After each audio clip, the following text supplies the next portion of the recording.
everyone, welcome back. When you said that, I was like, Hi guys, welcome back. Yeah, I was like, I don't know why I did that. Wait, can you say that again? Because that was so weird.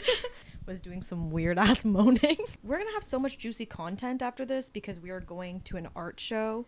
Or Yeah. I guess more like a party, a media party. Yeah, So, it's like an art season opening. at the gallery, the main gallery in our city. Yeah. Get ready. We're going to observe and then deliver. We'll try and find something juicy for you guys. Yeah, we're not gonna find it. We're just gonna create it, actually. Don't worry, like 3 cocktails in, I'm gonna start something. Let's be real. No, but I'm sure it's gonna be a time and a half being amongst the 1% Oh, yeah. in the city. So I always enjoy that realization. I love infiltrating. Yeah, I love infiltrating. I like people watching. It feels like when Pete and Katniss went to the Capitol. Oh and my went to that God, it party. does feel like it, dude. Yeah, that's what it Because feels they like. are acting like this. And you guys know it already because you've seen artists in the past few years. Like, you've seen their performances and how ridiculous it gets. Because the thing is, I understand... Dude. Like, in some ways, I don't agree with people who are like, I can do that and whatever, right? Like, they don't understand contemporary art. Yeah. But there is a lot of bullshit contemporary art. Like, Yeah. I can't lie to you guys. I mean, like, if you look at all the public art in this city, our city specifically, that's some bullshit art right there. Dude, The Golden Hollow tree, don't even get me started. Golden Hollow? The Golden Hollow tree, it's like that cast of the tree from Stanley Park, and they painted it gold, and it's in the Marine Drive Gateway Instead of station. keeping our trees, they said, let's fucking make a Cast gold it. cast. No, but you know what really gets me? The shade of gold that they use. It's like, they're like, how do we make it look as cheap as possible? Like, bitch couldn't paint antique gold. They really had to say, let me paint it Shein jewelry gold. I'm gonna kill myself. Like, try harder. Anyways. Oh my God. Dude. Anyway, sorry, tangent. Yeah, the thing is, we're gonna be talking about, I know the name of this episode is kind of strange because, like, honestly, it's not like we're gonna be talking about Jesus that long. It's more about Memento Mori.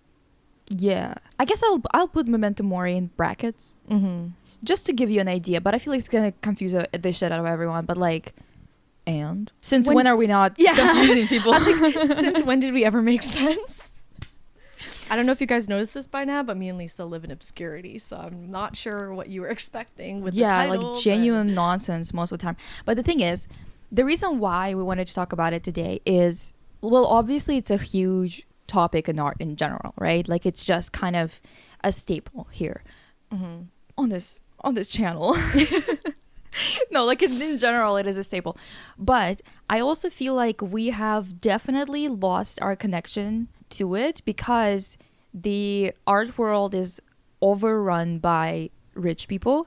And I mean, it's always been a rich people's game, but I think that it is kind of really, really weird the way that we kind of created this illusion of it not being that anymore. Yeah, or like the general acceptance now of wanting to be part of that part of the art world is crazy. You have to perform a very specific type of art that's not actually offensive to the power, maybe. That be, I mean, maybe. The power that be, because otherwise you're definitely not going to be, and it's kind of crazy to, not crazy maybe, but it's kind of weird to be like, they don't want to hear the truth.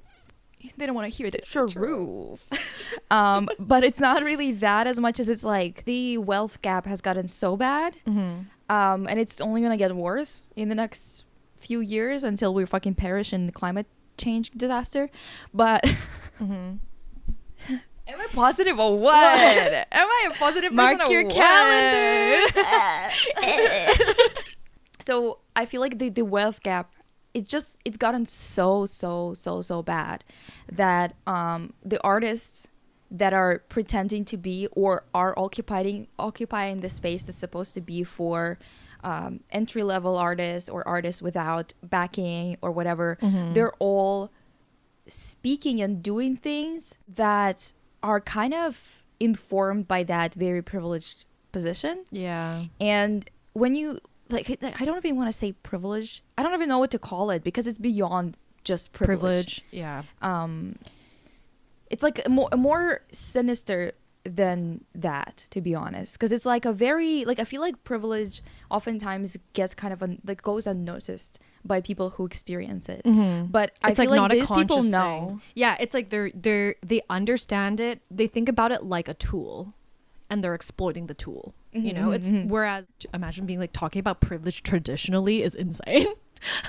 Where privilege traditionally, where people like with privilege, like actual privilege, for a long time it kind of went unnoticed, or more just like it was like part of them, and they didn't think that it, you know, they didn't think about it as a separate thing that got them ahead or that could be used. I'm not saying that it's never existed. I'm just saying like it feels like there's a really strong shift now where people are like, oh, I understand my privilege and I'm going to use it. That's why they specifically hide it now. Yeah. Like before, it was they would be confronted by it, by people saying you've got privilege or whatever, but now they know that this is going to happen, so they erase the markers of privilege from their veneer, so no one can actually point to it. Or the even more annoying part, they over acknowledge it and they try to use it as some kind well, of they like, definitely will acknowledge it, but not sometimes. Most of the time they acknowledge the parts that are actually aren't the part, thing, the point to be critiqued. But like they don't actually, like, I don't know, what sparked this whole thing. I saw this thing on Instagram and I sent this screenshot to my assistant being like, this girl, we went to school together, she was like somewhere, I don't know whether she was in the exact same faculty or not faculty, but like the same major or not, but I think so. Yeah, I'm pretty sure we were maybe it's art history or something, I don't know, I don't think so, but it's you know, you never know. I never know which fucking classes people were in or whatever, because sometimes I'm like, oh, they're visual arts, whatever, it turns out that visual arts is just like a minor for them, so who knows, right? But I think that she was like fully in visual arts anyway. And I saw the language in which like the gallery that she's working with right now is like speaking about her art, and the fact that basically the topic, to put it plainly, is her looking back at her own work and talking about the power dynamic between the artist and the audience and whatever. First of all, at this point, like during this time, seeing these types of topics, seeing these artists and artist-ran centers speaking with this language, and I'm not an intellectual person, like I do think that sometimes you do have to use big words. It's not a problem on its own. But the way that they're speaking it, it feels like pandering, and it feels like they're specifically like they're talking to themselves, and their work is all self-referential. Even though they're so young, they don't have enough work to be fucking looking back on. I know, it's just weird. It's like writing a memoir at the age of 16, like one of those Disney Channel girls. It's fucking weird. Like, okay, like you wrote it because you wanted to check, but it's weird. Just saying, it's too on the nose, because if I had to think about what I expected out of this person after graduation, this is exactly what I would think. Like, she's gonna write a memoir about herself. At the age of 16. The meanest fucking person too. That's crazy. And you know what? That I think is also something to be said, because I definitely think we have not that people can't change, but we definitely have a vision of what this person was like, and maybe is still like. I don't know, but I'm not even gonna sugarcoat it, because like this person was mean. It's one thing to not like someone's art, and I don't care like if you have valid critique. Sometimes you just don't like someone's art, or sometimes you just don't like a person, whatever. But there is no reason as an adult in university to be making your classmate cry. Like, there is no excuse for that. Like, relax. Because you're being disrespectful, and you're like basically saying that you're not being like, this is what you should work on and whatever. You're literally positioning every single question as a jab. Like as an undermining type of thing. So no, it was fucking weird. But overall, this is not even the point. The point, totally not the point. Like, we're always like fucking derailing. But the point here was the fact that I personally think that all of this art genuinely sucks ass. Sorry to say. Sometimes it even has conceptual merit. Like, they have thought about it. They have put it together in some kind of way. They can talk about it. That's for sure. They can yap about it. But then the problem is that their art, it reeks of a person who hasn't internalized that they will die, hasn't internalized that they are fragile human beings, hasn't realized that what they have right now is a result of luck. Yeah. Hasn't, basically it's like kind of like unchecked ego, full blast. Mm-hmm. And I genuinely think our art nowadays sucks a lot more than it used to suck, even art that was made by rich people, because artists who were, you know, famous back then were also from privilege. Mm-hmm. But oftentimes our art sucks more is because there's just more disconnect from Memento Mori. Yes. Like, people genuinely, and I'm not talking about people in other countries where people actually understand this more. Mm-hmm. And people are still, especially like if you're living in a society that is a little bit more connected than we are, you would be more connected to the Memento Mori, because it wouldn't be just like a thing that you just hear about sometimes. You would be actually going to a bunch of funerals all the time. You would be actually helping your community whenever something happens and whatever. And that's true for many people who live in other countries, but we're talking about like our experience here in the West. And I think that Western people are honestly the reason why, to them, a lot of like extreme issues abroad that even we cause, why it's not such a big deal to them and why it's not like a deal breaker to them, is because they're so disconnected from the realities of it. It is genuinely like they cannot put themselves into their shoes even if they try. Like, they're so disconnected from it. Yeah, but that's not like everyone, obviously, but it's everyone who was lucky enough to be removed from the failings of the system. We have this stereotype that immigrants are always like experiencing all of these things that are kind of like not functioning well in a country. But I'll tell you for free, not all. not all. Not all. It depends on when you moved, whether you got lucky in terms of like when it was during the, you know, the cycle of bust and boom and whatever. And also, it is really crazy that a lot of the time when I talk to people who got their education for free, which is usually the post-Soviet countries, it's really crazy to see how here they don't even understand how lucky they were that they got that for free, because I'm in so much fucking debt from just getting one degree. They have two, and they're like, yeah, like, obviously I work in this oil and gas industry or whatever as an engineer, and they don't have like this understanding of the fact that they're actually living a lot better than most Canadians. They think that because they have this label of an immigrant, they are experiencing the grunt of it. So they're like, yeah, like if I'm not living this well as like someone else in the country, it's because I'm having like the worst of it. So that's from like the perspective that they're judging everything. Yeah, from. it's not even like they are coming to this country and like being brainwashed. It's more just like they already like internalize this fake American dream. Yeah. So everything that they've gone, like, they're just already like villainizing their own place. Lucky. They got lucky, so they don't understand that their position is not the worst position. So they're far from it, actually. That's why they don't understand when I'm like talking about the fact that some programs here are not actually doing what you think they're doing. Yeah. They don't want to hear it. You know, and it's crazy to me because I'm like, you do understand you don't live back home anymore, so you have to engage in politics here because it's your responsibility now as an adult. Right. Sorry to say to everyone who's like always fucking on my ass for criticizing the West, but bitch, I live here. Yeah, it's my job now to like give a fuck. Yeah, I don't know what to tell you. Like, it's literally my responsibility now. Yeah, and it's crazy to even be roasted for like critiquing, because I am too living here. I don't know if you guys know that, but we are in the same room.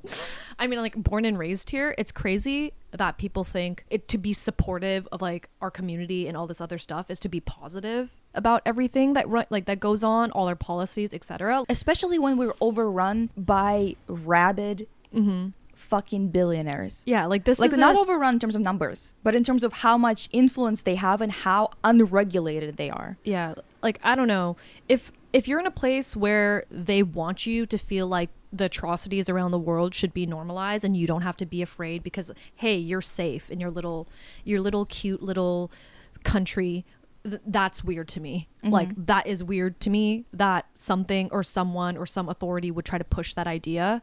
So yeah, don't come for us for critiquing it. We live here, we have to abide by it. That's what happens with, you know, with a lot of the like Eastern Europeans. Like, I'm speaking from what I've seen, right? And like what I have experienced, that when we move here, we suddenly feel the relief, for example, of not constantly being like kind of antagonists of the police. Yeah. Like automatically, right? Right. And they start thinking genuinely, which is like, it needs to be fixed. It needs to be called out every time. This is not me being like, actually, this is why they like fall into this whole like pipeline of falling into the white bullshit of Republicans and conservatives or whatever, right? It's more about the fact that they genuinely fucking like, they move and they think that because they don't feel like the enemy of police anymore, because police leaves you alone. As long as, of course, as soon as they know your name and as soon as they hear your accent, they will get kind of funky. But most of the time, they don't really talk to you unless they have to. And they usually stop people by looks. Like, they stop by, like, the visuals. The visuals, yeah. So, they genuinely, like, when I moved, I was like, oh, they seem kind of chill, actually, to compare to our cops, you know? Yeah. They're not. They're not. You're just white and you're feeling for the first time you're in a society where there's diversity at this level, where at least from where I'm from, right, that you actually see that you're being left alone. So you think based on your personal experience that they're chill here. They're not. It's just they treat, and this is what the thing that I started telling every Russian immigrant here. I'm like, oh, you like, you know how like we don't, none of the Eastern Europeans like police. We just don't. And then they move here and they start being kind of okay with them. And I'm like, okay, first of all, that's some bullshit. Yeah. Second of all, I always have to like tell them like, you know how they treat us back home? That's how they treat everyone else who's not white here. It's the same shit. It's just you don't see it because now you've got the privilege that you don't have back home. Because back home, most of us are the same fucking color. So it's like I have to always be like, bitch, they actually treat them the same that ours do. Yeah. Like, they actually do the same shit. Like, you just show up somewhere as a native person being like, no pipeline here, and they fucking try to incarcerate you, bitch. The same way they do to us. Exactly. Like, literally. It's actually crazy that, like, once you immigrate here, you have to, like, stop and think about your privileges. And I'm saying this in bunny quote because, girl, me and Lisa's privileges are very far in between. They're just not, they don't work. If you are a conscious, empathetic person, you probably have to check what those are, because your privileges is probably in exchange for someone else's incarceration and or poverty and or death. So yeah, that's the thing. I feel like because we're sold this idea that this is here things are running this way because it's just set up better. And not because it's taken from somewhere. You don't actually question it. And I'm just saying this because I think that honestly it's important to talk about the fact that a lot of the artists you're going to see, they look like they're marginalized people. So you trust them to deliver on the art in terms of like it being relevant, current, real, all of those things, you know, like you kind of, you do expect these types of things from people who are closer to the regular folk, right? Yes, I mean, this is so, if you guys watched our other podcast episodes and where we talk about poverty core and all of that stuff, it's like so interrelated to that, and why this indie grungy type of like person is such a stereotype for an artist, especially like a contemporary young student that just graduated trying to inject themselves into the art world. Like, that's such a common visual, like veneer. And it's a performance that's really impossible to shake off for people who, like, even if we are part of like a conversation with someone or we are part of some kind of exhibition, right?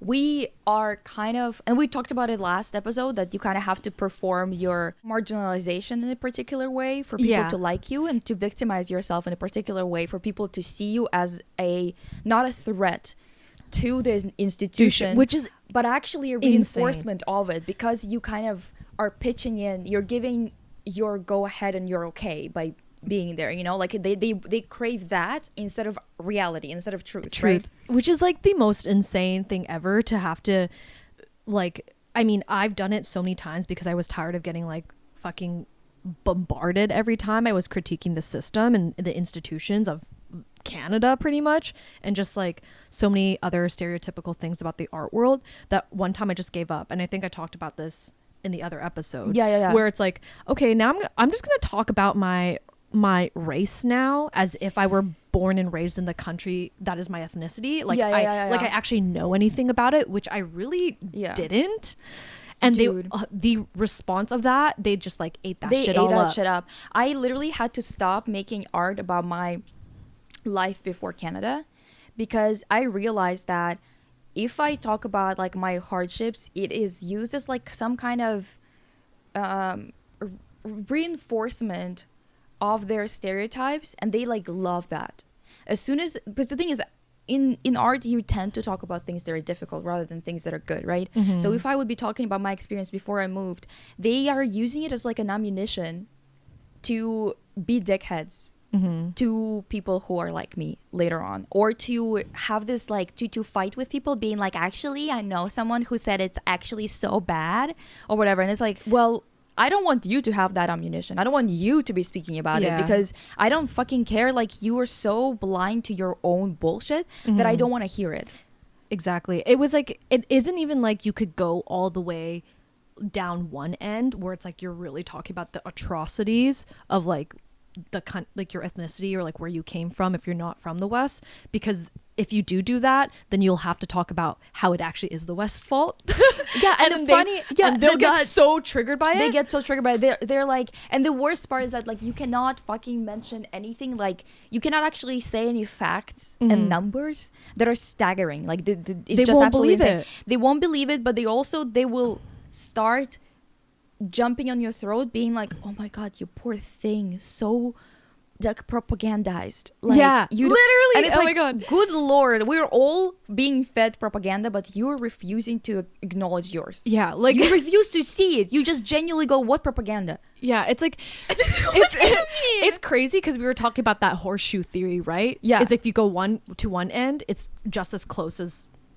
Explain it, please. Sorry. This is a bullshit metaphor that Westerners came up with, and I don't know if it was Westerners who came up with, but it probably was. Come on now, but it was like a thing that was taught to me in social studies in Alberta, where they were like, if you are too far on the left or too far on the right, you're basically become really close to each other, right? And so it's pretty much the same thing. Yeah, which is like, well, no. Because every single I think that they think that it is about the intensity of your belief, when in reality it's about policies. The policies change as you move left or right, which is and they are not similar. It's funny though, because it's kind of like they are outing themselves without realizing it, because like if you're talking about Canada right now, then your horseshoe thing works, because the people who are on the far left and the people who are on the far right, they both don't care about policies. They're just both idiots. You know what I mean? But I wouldn't even say that they're on the far left. I don't know anyone in the far left, like especially in terms of politics. There's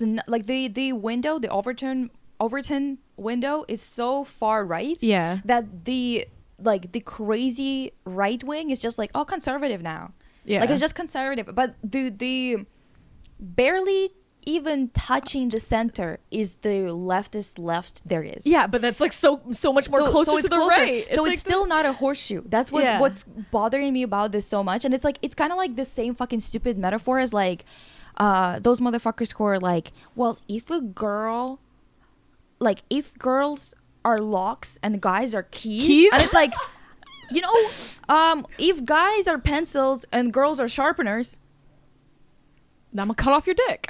No, cut off your dick, but also like you getting used up every time you sleep with someone. So it's the opposite. Like I came up with a metaphor and now it makes it true. Sorry, I just answered that so literally. I know. I was like, no, girl, that's not what I meant. You cut off your dick. In any case, regardless of all the politics bullshit, it's just like I just kind of feel like people really don't internalize any of this shit about like their mortality, their reality. That's why they can become so greedy. Just like the fragility of the fragility of it all doesn't touch their, like they don't actually understand it. They genuinely, even when they think about it, they don't understand it. It's like they don't actually internalize it. It doesn't inform their lives, their decisions, their thoughts. It's just like a thing that they understand. They say they understand, like kind of like a far off thing. And I think that it's like one of those things that kind of naturally come to people who haven't been sick ever, like seriously.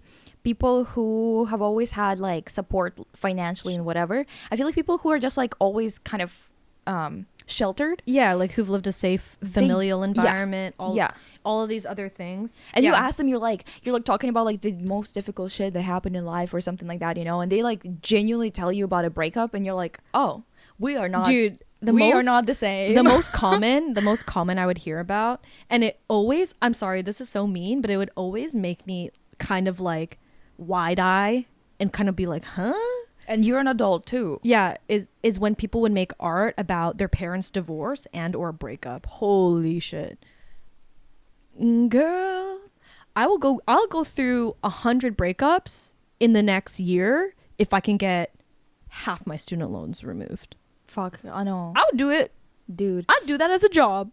It's just like one of those things where, I don't know. I think that Memento Mori is just like, yeah, I think like they don't really need to think about all of those things as a thing that actually happens to them and will happen. It's inevitable. We will die. You know, everybody will, no matter what your privilege is.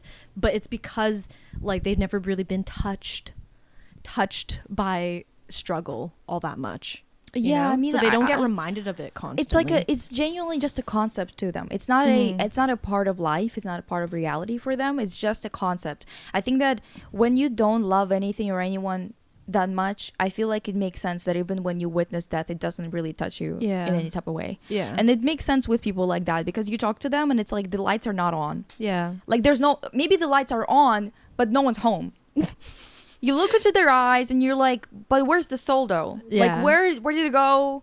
Why are you like maybe like an eighth of a person? Mm-hmm. Like what's going on? It's like, and I always talk to Lisa about this, how I get super triggered by like pseudo spiritualist people or like astrology people. And I'm not against it. Like I love listening to that shit. The thing I hate the most is when they're like, everything happens for a reason. Oh my god, those bitches, I'm gonna shoot you. You getting sick happened for a reason. Your loved one dying happened for a reason.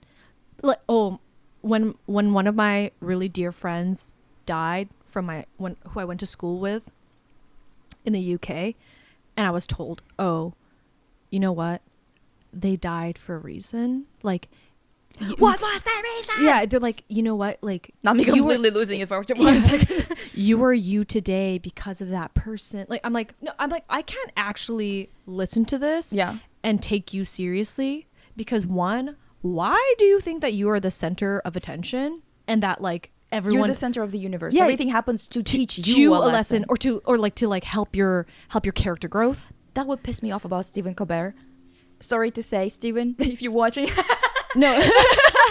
Steven on a fucking Friday afternoon, he's like, damn Lisa, why did you come for me like that? But seriously, I was watching this segment with him, and I think maybe it was Andrew Garfield or something like that. I don't remember, but they were talking about their mothers because both of them lost their mothers, right? Yeah. And fucking Steven goes on to say something like, actually, like, I think it was a good thing because I learned that it was like I understood that it was for a reason, and I was like, do you think everyone is just like an appendage to you, bitch? And she had her life. Maybe you should have died, and it would have been a thing for her to overcome and become a better person. Maybe that's what should have happened, bitch. Like, be for real, be serious, be normal. Yeah, and it's actually like so related to this idea of everyone forgetting about Memento Mori, because it's crazy, at least to like me and obviously Lisa, like it's actually crazy that it takes something so tragic as death for people to like gain perspective. Like, okay, so what you're telling me, don't gain it either. Yeah, that's the sad part. It's just the veneer of understanding it. Yeah, you think you found somebody you can actually have a conversation with without wanting to fucking jump out the window, and those bitches be saying something so crazy all of a sudden, and you're just sitting there like, huh? You're an adult. This is what I have to constantly tell people, even in the comments on my fucking videos. Is like, you're an adult, you're not a child. Go learn at least a thing or two about, like, if you're going to be talking about politics with me, go learn things about policies. Do not talk to me about your vibes and your feelings about things. Okay? Do not give me another... I just feel like when people are too far to the left, they're basically on the right. I don't care. I genuinely don't give a fuck. Tell me the policies that change, that make them the same. Quickly. Yeah, like, give me the facts. Fucking get your shit together and use your brain quickly. Do you know the shape of a horseshoe? It's like kind of a semicircle. Yeah, I know it because soon it's gonna be on your fucking face because I'll use that horseshoe to smack you. It's kind of a semicircle, but like deeper. Kind of like how deep I'm about to talk about vibes, about policies. I swear to God, like it's just insufferable. And I think that honestly, okay, so for those of you who do not know what Memento Mori is, which I think most of you are gonna know, but I'm just gonna like, you know, give you the definition so you are caught up. Because you know what? It's also a really cringe trope as well. Memento Mori. People have made it kind of cringe, but well, they yeah. I mean, people make everything cringe, so it's fine, whatever. But basically, Memento Mori is Latin for remember to die, which is so funny. It's an artistic or symbolic trope, acting as a reminder of the inevitability of death. This concept, it has its roots in the philosophers of classical antiquity and Christianity, and appeared in funerary art and architecture from the medieval period onwards. There's also the whole dance macabre thing. Yeah. Is it, how do you even fucking say it in English? Yeah, macabre. Macabre? Yeah. Well, I said an R, but just like a that's weird fine. one. Anyway, where like it's a bunch of like skeletons dancing, or Grim Reaper is having a good time. Yeah, which hence our title, because obviously pretty much most religious art is about remembering that we were made from dust and we will return to dust, aka we're gonna all die. Yeah, I mean, I think that honestly, like the reason why it was so big in medieval times is because they died like flies. Like it was literally crazy. And she said, well, she almost died at fucking 24. It's kind of crazy to see how removed they are from like just the experience of a human, like a normal fucking person. I feel like there's so many people who are like in the arts, this type of people who are like, I'm gonna make, and I'm literally referencing a real photo that I saw recently from one of the people again that are in my fucking artist circle. Not my personal one, but just the one that I'm forced to be in. That is basically just like your pussy is out and your friends are trying to eat it.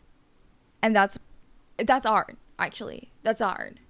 I'm so tired of this bullshit. Like to the point where I'm like, I just know that you hear someone say that their parent has cancer or something and you go, yeah, actually Mars is in retrograde. That's why it happened. Like something stupid like that. Yeah. And it's like also, they genuinely are getting on my fucking nerves. And it's like, bitch, we should be on the same side. Because just because of your just identity stuff, you should be on the fucking left.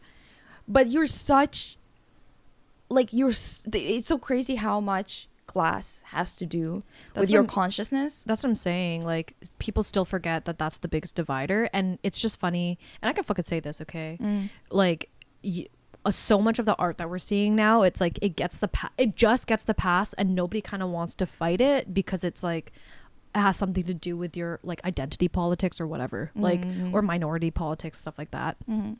No one will question it, and so it's like used as a vehicle so much to like get into these art spaces. Well, plus the fact that they typically are privileged as well, but it kind of gives that veneer of like, I'm woke. Yeah. I get the political vibes. They're just like, seen as like kind of like making it and getting into the spaces and, you know, like being the avant-garde just because they are not a white male. Sometimes they even are, and they just claim like some kind of, you know, distant thing.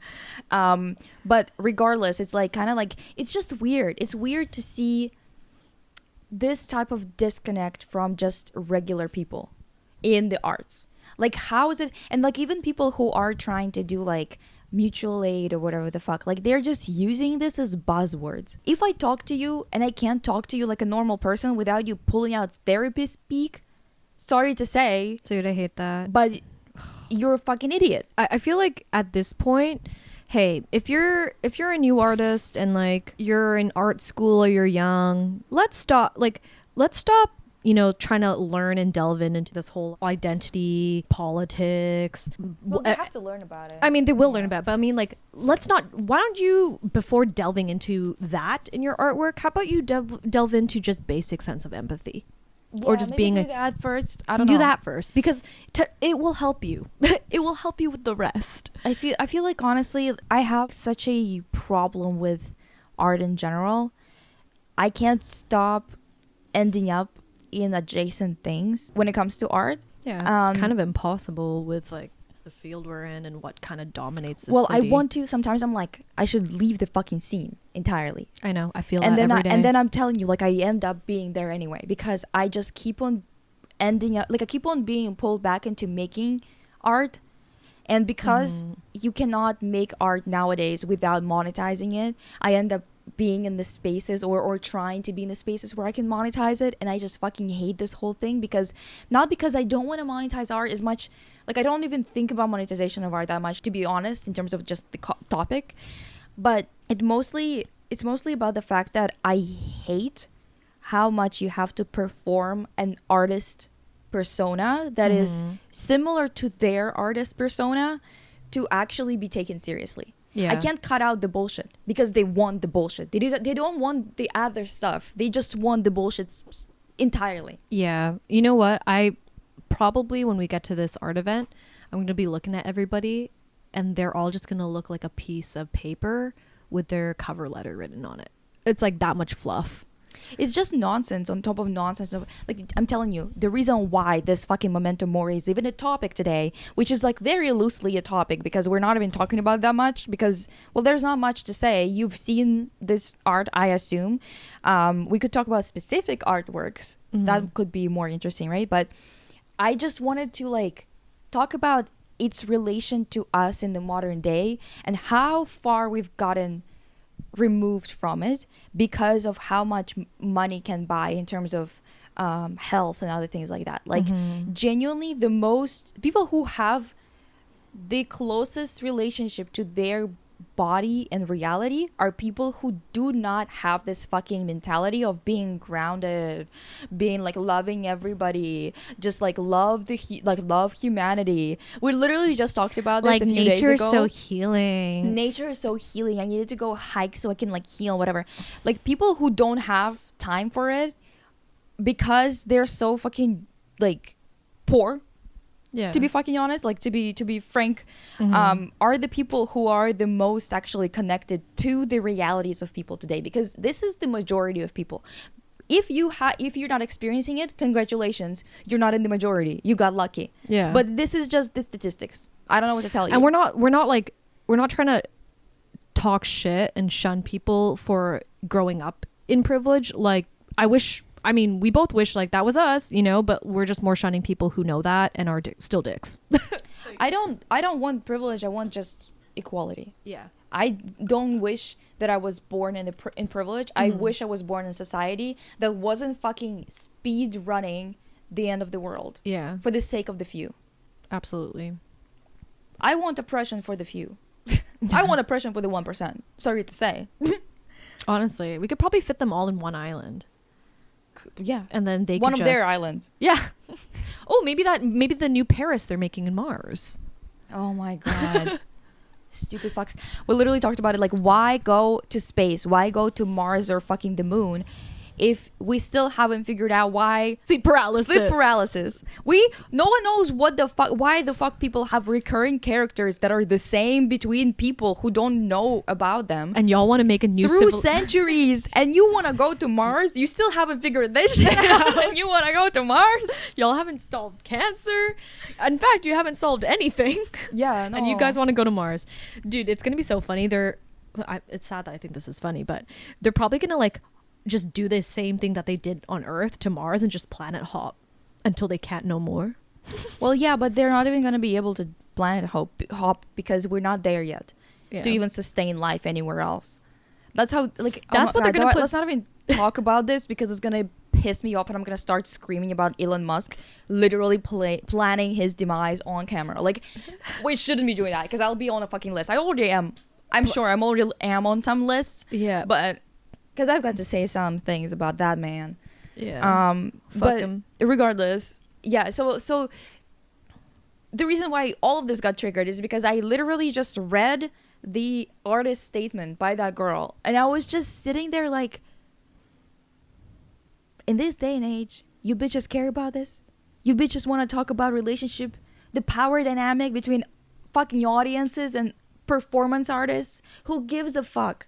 Performance art should have ended a long time ago. We've been over it. Like the 70s did the most they could do with it. Some of the works that I've seen done by them, how do you not smell your own bullshit? I think they do. They totally do. It's just easy. It's just so easy for them. No one's going to question them. The worst thing is that you have to perform this type of bullshit to be able to be in those spaces, to be able to have these things in your CV, like your artist CV, to be like, oh, I've been here and I've been here. Oh, yeah, I've been like, I've performed here or I've shown my work there. You have to be doing this nonsense and speak like a goddamn idiot that doesn't have comprehension skills. Because honestly, whenever people start using really flowery language that doesn't actually distill down to a strong enough statement, like for example, sometimes I read Sontag and I'm like, yeah, like she used a lot of like flowery language, but if you distill it down to like a very simple statement, like what she's trying to say, there's something there. Like she said a thing, she said what she said. She said what she said. But with these bitches, you read it and you're like, this distills to nothing. Yeah, to vapor. It's like, okay, the dynamic between the audience and myself as a performer, and what about it? And what's the you know dynamic what would be here? fun if we actually maybe, I don't know, did something useful. But then I think about it and I'm like, everything in within capitalism is like forces you to be a leech. Mm-hmm. It forces you. There's no choice. Yeah. I literally, I've talked about it before, that like you go and try to fucking fundraise for children's hospitals, and then you find out that it all goes to find a cure that's going to be sold to America so America can sell it back to us for 1,000 times the price that it is to produce. Yep. So the child that you actually fundraised for cannot afford it. Mm-hmm. Doesn't go to them at all. What are we doing? Just healing the rich. Fuck. Healing the rich, getting them back into the art sphere now that they're healthy enough to go to this art show. It's fucking circle jerk. Where's the firing squad? We have one in our head. Shout outs to all the people on the list. It's kind of interesting that we have developed a really weird kind of distance between those two things. Even in things like horror, mm-hmm. It feels very much, I don't know, something about it is always so like redundant and dead in a bad way, not in a real way, but more in like a way that's kind of nothingness. Yeah. Rather than an actual death of something. Yeah. Whenever someone's art doesn't come from an understanding of universe in terms of like how random it is, mm-hmm. I already kind of like can't take it anymore. Yeah. Like as soon as people are like way too spiritual in a way of trying to explain why you're suffering, I'm out. Yeah. As soon as they're trying to explain that they're like grateful and that's why they deserve something, or that's why they shouldn't feel bad, or try to fix issues, mm-hmm. I'm out. Like I can't do it, bitches. Like I can't do it. The fact that you're so far removed from your own blood and flesh. And I hate fucking physicality. I do. Everybody knows that. I'm a very heady bitch.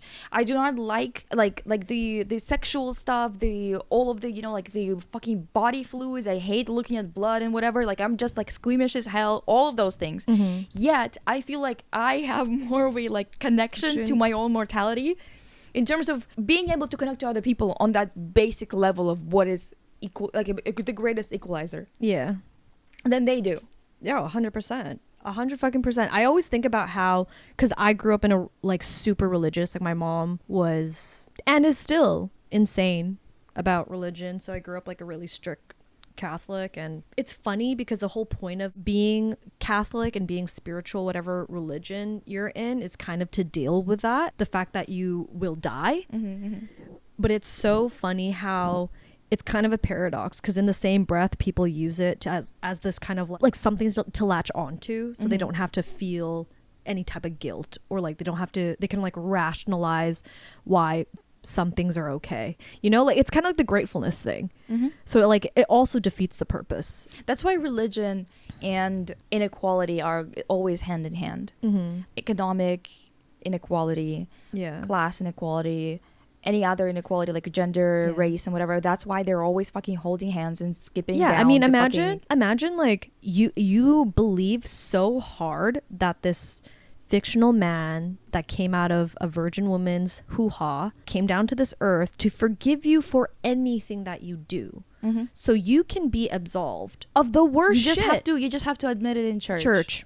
That's all. Or in your head. And even for Catholics, you don't even have to look in the eye of the fucking priest. yeah, I mean, You like, can just say it behind the fucking behind thing. a fucking mask, because you're too. That's crazy. Which is even like more hilarious to me. Story time. When I was still doing the Catholic, when I was still doing that religious thing, when I was still doing that religious thing, we would have to do confession, and y'all religious people, Christians, Catholics know about that, Orthodox, whatever. You do confession, like usually before Christmas, you know, so you can like be all pure and shit. We had to do it every week. Yeah, ours was every week too, but like Christmas was the big one where they would have it at like one church would host a big one, and like a bunch of priests from different churches would come. And like depending on how intense your church was, there'd be some SinCon. SinCon. Come get your merch. I confess my sins. Have you? The merch in question is the Eucharist, the body of Christ. Anyways, there'd be a bunch of priests, depending on what church you go to, like the intensity of like the traditions they follow will carry. So there'd be some priests who only do face to face because they're very like traditional, and there's some priests who are like, fine, you scared bitches, like talk to me behind a sheet. You know. And I got kicked out of my church, by the way, because I started a fight with this older woman during mass, and it was valid. It was valid because she was talking some shit during church. Like, seriously, you're really going to talk shit at church? Anyways, that's such a side story. Anyways. A side quest. Yeah. But every time I would do confession, I would do the one face to face. Not because I thought I'm like a slay, I'm so much better than everyone else. It's actually because the lines were short. Like, in fact, there was no line. Yeah. While the other ones were like an hour and a half to talk to a man between a sheet. Dude, I can do that going on the fucking Grindr or Tinder, like, you bitch. Like, not me, Not but like, you going on a Grindr. not me on Grindr.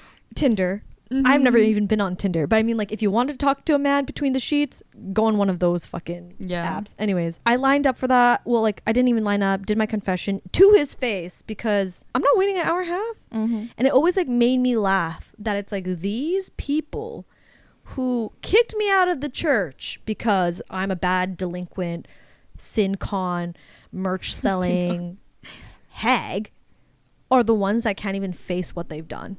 Like, yeah, that's the funniest thing to me. Like, the fact that you face. can't say it to a person, but you're supposed to be forgiven for that sin as if you actually have acknowledged it and took responsibility for it is insane. But that's the whole point of Christianity. You don't have to take responsibility. You just have to say it somewhere to a man and feel guilty about it enough to give them money. That's all it is. It's the same thing with anything like that will give you like to absolution of any kind of like anyone who's like seeking that and doesn't want to feel guilt about sucking capitalist and like doing all of this other shit will try to find that in different ways, whether that's Instagram posting how grateful you are for your life every 2 minutes, or like being a super spiritual bitch. It's like, this is the funniest thing actually that we discussed recently, that I saw this clip from fucking telenovela, like Brazilian telenovela. Okay, shout outs to that fucking shout out to writer. that. I don't know the name of it, but it's like this beautiful woman that's talking to this priest that's really young, right? And I'm sure you bitches know what I'm talking about because you lurk on Twitter and you know. Any of our Brazilian fans, let us know if you know this. They're gonna tell us. But the whole point is that clip, she's like talking to him. He's like, you're being tempted by the devil or whatever the fuck. I think that she probably was some kind of escort or something like that. That's my guess. I don't know what the fuck her life is, what she's up to, but this is my guess, right? And she tells him, she's like, bitch, actually, I never strayed from God. And also, I have actually been tested because I have seen life. I have been tested by hardship. You, on the other hand, will always stand in a higher position in church and in front of God, even though you've never been tested for shit. And I was like, first of all, my God, she f***ed him up, actually. Yeah, the writers for that, the writers like actually slayed. Like, this is crazy. That was crazy. Amazing. And then she goes on to say, she's like, not even a priest could love me like I want to be loved, because people are people, you know, like no one can love me like I need them to love me, right? And he's like, oh, are you questioning me, being like, because you know, priests are supposed to love every person, whatever the and she's like, yeah, actually you have never loved anyone, because I want to see you love a person with a scent. I want to see you love a person who is actually with faults. A specific person. I want you to love a person who changes and grows, and a person who is actually a physical being that will decay. Not an idea of humanity. It's easy to love humanity. It's hard to love a person. And I was like, you are so fucking right. Because the thing is, not a telenovela saying it how it is. I know. It's crazy. And like the thing is, she's so right about all of this because like even when you have the best intentions, for example, I definitely have this issue and my mom always reminds me to like you have to be there for people who are the closest to you first, even though for some people, especially people like men who are obsessed with the idea of fucking being a sigma male, like those motherfuckers, like they don't understand that taking care of people around you does not mean that you have to can murder some other family for like a piece of bread or whatever, you know, like this is not what we're talking about here. But you do have to be there and love and support people who are real in your life right next to you, instead of this concept, this theory of loving people or supporting people or whatever the fuck, right? Because I have a tendency as an Aquarius. We're not hating on astrology, okay? Yeah, guys? But it is funny. It's kind of funny. You have to admit that this sounds stupid sometimes. Like, not because the ideas are stupid, but because the way that we use it is stupid. Like the way that we speak is stupid. I'll give you a really quick example. When one of my exes cheated on me, I remember at my old job, I was telling my coworker that he cheated on me, and she was like, "Oh, what is he?" And I'm like, "Oh, what do you mean?" And she's like, "What's his sign?" I was like, "Astrology?" She's like, "Yeah." I'm like, "Scorpio?" She's like, "Yeah. That's why."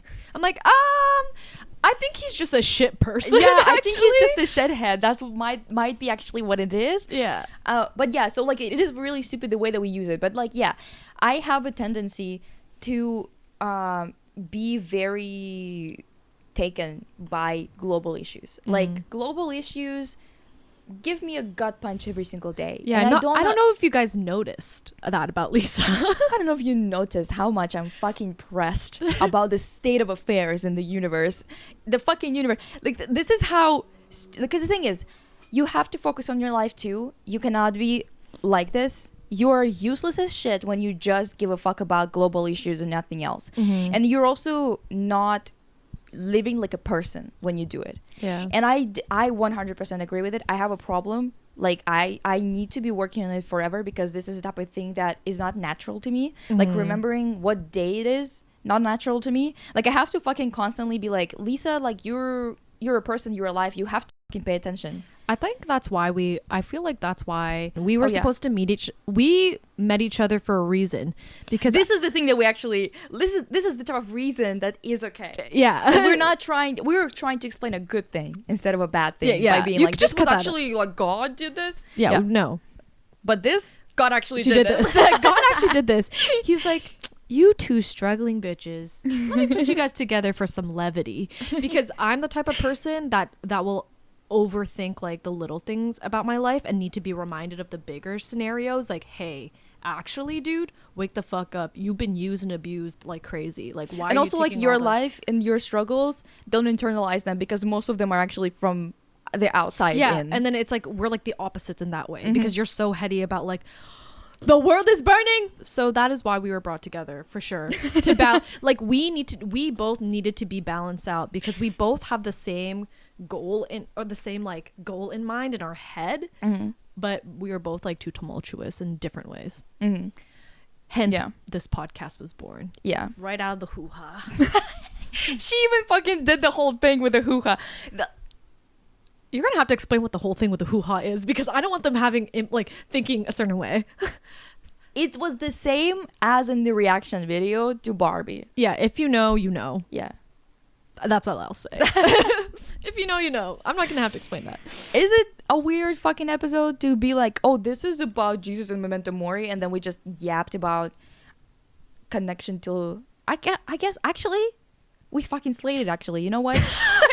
We're not gonna let this fucking world tell us we did not eat with this fucking content. Yeah, because the thing is, sometimes I think about it and I'm like, maybe since it's an art podcast, we should be talking about specific artworks more. But then I think about it and I'm like, no, we're talking to people who know more and want to actually engage with the art and maybe the art world tangentially, instead of being like, in this year this painting was made. Who gives a fuck? Yeah, actually? an analysis on who it. Who cares? Like, just go out. Just you can Google it. Yeah, actually, you can Google it. I know stupid shit like, oh, this fucking Marcel Duchamp work was made in 1917.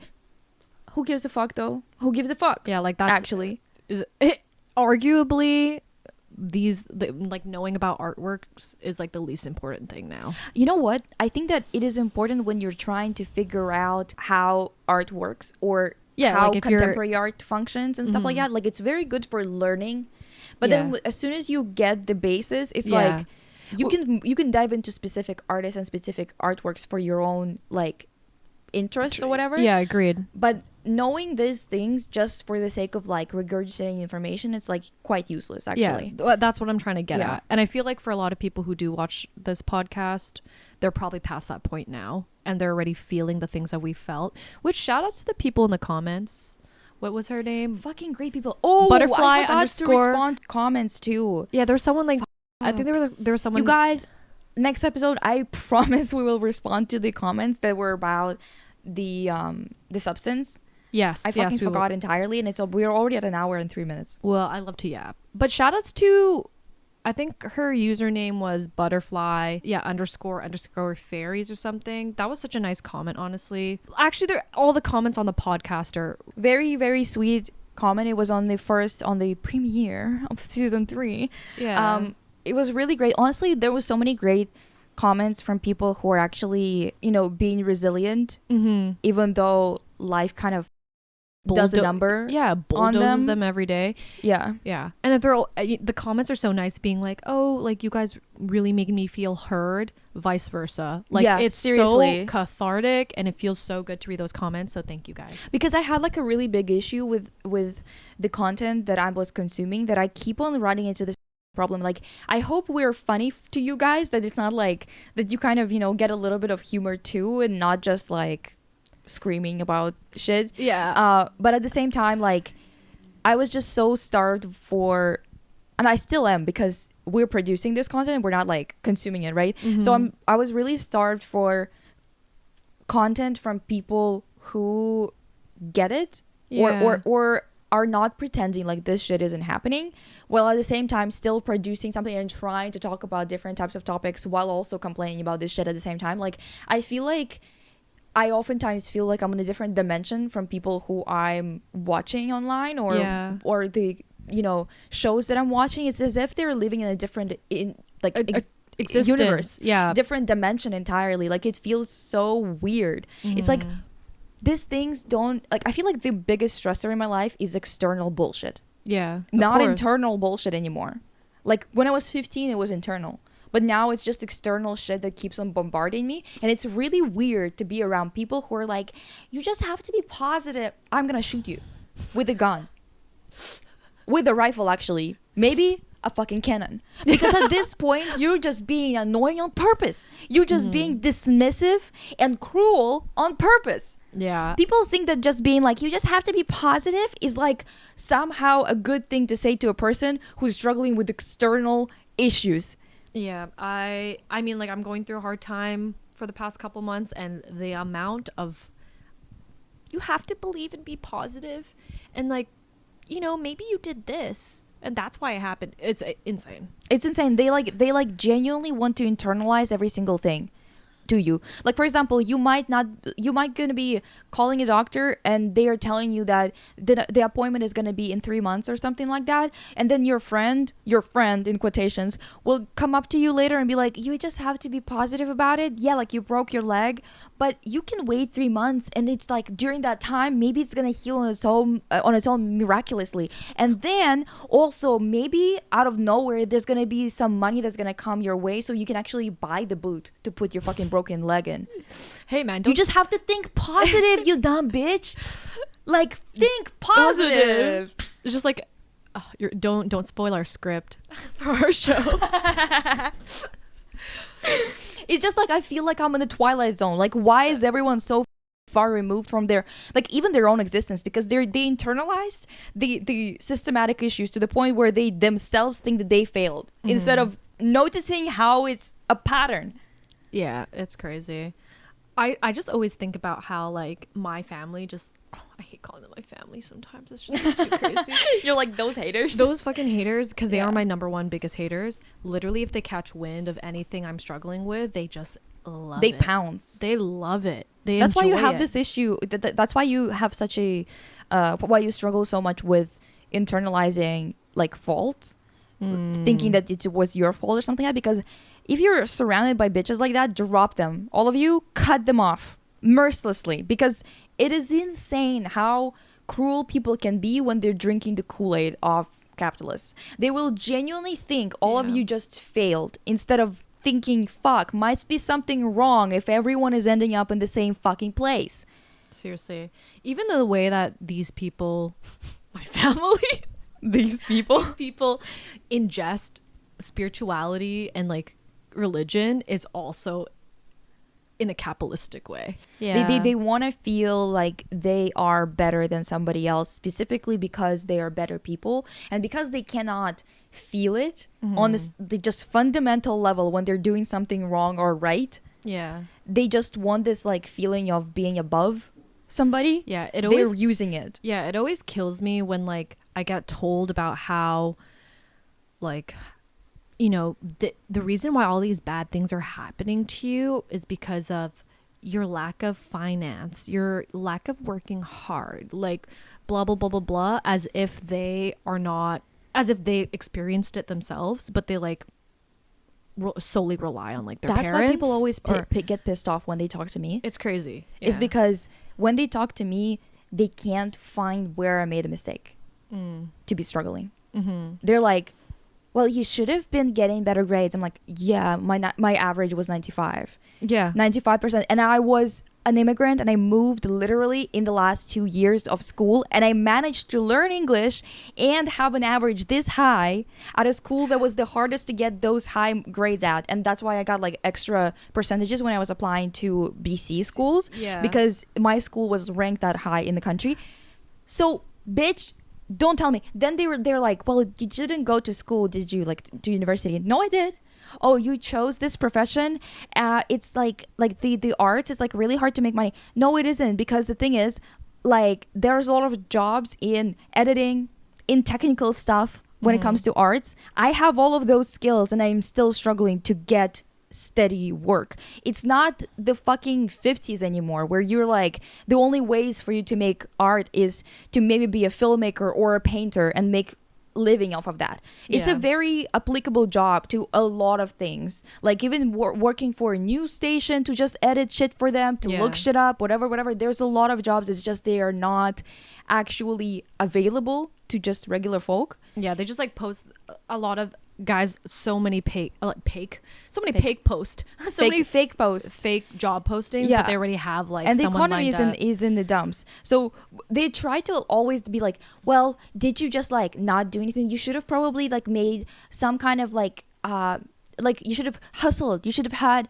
a business. I have a business. I have a business, and I started it the year that I ended my fucking chemo. You bitch. Yeah. They hate me coming. They hate to see me coming. Because whenever I walk into the room, they're like, well, if I ask her what actually went wrong, she's going to tell me something that's going to fucking make me feel so uncomfortable because I'm going to bring up cancer. And they are so scared of that word, because rightfully so. It's a disgusting experience if you're lucky enough to fucking survive it. And the funniest thing is that they will be, like, adults talking to you who haven't even had cancer themselves yet, because it's like most people are gonna get it. They're, like, talking to you, and they're so genuinely being like, oh, but what if you should have maybe been making videos online? What do you think I'm fucking doing? Maybe you should have stuck to it and been consistent. What do you think I'm fucking doing? I was even consistent during fucking cancer. How about that, bitch? Like, they literally cannot, like, and this is why I love talking to those bitches, because they genuinely think it's all your fault. So when I come along and they ask me questions and I didn't do anything wrong, I didn't get addicted or something like that, which they think is not a disease. They think that it's just, like, you doing something stupid. they genuinely hate a bitch like me coming. Because I'm making them confront the fact that something is amiss. Something ain't functioning. Something isn't going right. Yeah. I think, you know, the same thing with my biggest critics. Won't name them. They might be related to me though. They just love to see, it's like they love to see me fail, and they also question me that, like, hey, the reason why you failed in anything is because of your, like, it's your fault, you know what I mean? Yeah. They like to find the holes As in if it. they know anything. Yeah. As if they know anything or can do anything. As if they do better. Yeah, but it's like, exactly, it's like they kind of love it. Like, out of everybody, I think I really struggled a lot. No, I don't even think, I know for a fact. Like, I was financially supporting myself the whole way through, and nobody else had to. So it's like, and I got good grades, and I went to good school. I have 2 fucking degrees and a minor, and they just love to, again, won't say who, but maybe related. It's like they like to find a flaw in you, so that, you know, like, it makes them feel better. Yeah, because then life is not just a mess. Life is not a series of luck. Just manifesting. Life is not, then the system isn't fucked up, it's not broken. Then the system isn't actually propping up only 1%. Then they can close their eyes and pretend like other issues, like kids dying somewhere because of your own hands, like their blood being on your hands, you can just ignore it. You can close your eyes and say it doesn't exist, because actually everyone around you who is an example of the system failing are just failures themselves. They did it. Yeah. So you don't have to think about it. Exactly. You were actually right the entire time, and you did everything right. That's why you're okay. That's why you have food on your table, is because you're just so smart and so above everybody else. When you can't fucking put 2 and 2 together, you can't even string a sentence together when you're talking to me, but you're gonna tell me that you're smart? Okay. Yeah. Okay. Maybe you don't. Sure. Maybe you don't work hard. Maybe you don't work hard, actually. Maybe you just sleep too much. Maybe you just don't have enough hustles, like side hustles. What about making an AI channel? What about making trash, digital trash? Literally. How about that? Every time, I think we're going to go into the, like, art. I know. And then it becomes art, politics, philosophy. Morality. Yeah. But you know what? It is art. Actually, you know what? The only art that actually matters is the one that's intertwined with all of this shit. If that art can be separated from all of those other topics, it's ass, and it should be fucking shot on sight. Yeah, it should be, like, literally sent to the dump fire. Like, yeah. If it can't live with, light, like, get rid of it. It is trash. It is absolute waste of space. Waste of resources, and shouldn't have been made at all. Yeah, agreed. If it can't exist in context, then fucking just dump it. Anyways, we will be back with funnier, with a T. Yeah, I feel like we had a couple really. The last three episodes have been really deep, and I hope we you guys need to have a crack one. I feel like I hope you guys laugh sometimes when you're watching it. Yeah, no, but I feel like, but what I'm trying to say, is that we're gonna bring you some laughs in the next coming episode, because someone commented being like, "I swear to God, if you say that you're gonna be positive next time." So true. But you know what? I have an inkling suspicion that this art event is going to be crack, and we will have a lot. I hope we're going to have some stories to tell, like some like weird stories. And you know what though? What's cool about you guys is that you get us in the way that, like, we talk about the struggles because, you know, it makes us feel less crazy. You know what I mean? Talking to other people about hardships. Let me tell you, I was living in a different dimension before me and Lisa became friends, because I was literally living in this shit by myself. Like, dude, I can't even imagine, honestly. Like, okay, bye. Yeah.